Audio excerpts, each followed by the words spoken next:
Jomar nag-effort talaga magdala ng chocolate para kay Carla. Isang mapagpalang araw sa inyong lahat mga kalingap.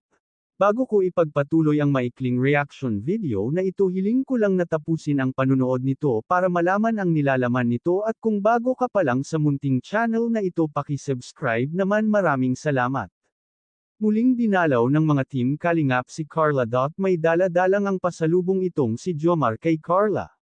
Isang bouquet na chocolate. Alam kasi ni Jomar na paborito yun ni Carla, dahil minsan nung tinanong ni Jomar kung ano ang paborito nito ay sinabi naman ni Carla na chocolate. Kaya binigyan ni Jomar si Carla ng maraming chocolate. Nahihiya pa nga ang dalaga na abutin ito kay Jomar. Nahihiya man ito ay nagpasalamat si Carla kay Jomar, at may inabot pa si Jomar na jewelry box kay Carla. Galing daw ito sa Jom Carl fans. Maya-maya nga ay pinaghanda ng makakain ang mga team kalingap. Habang kumakain sila ay nakausap na ni Jomar ang mga magulang ni Carla. Ang nanay ni Carla ay ayaw din humarap sa camera at nahihiya din ito magpakita ng mukha, kaya masabi ng team kalingap na nagmana itong si Carla sa kanyang ina. Doon nga kwento ng mga magulang ni Carla na nakaranas na rin daw magtrabaho si Carla sa kantin. At kung pasukan na si Carla na rin daw ang bumibili ng pangangailangan nito sa paaralan, at walang-wala daw talaga silang panggastos. Kaya si Carla na lang daw ang gumagawa ng paraan kung paano siya makapasok sa paaralan.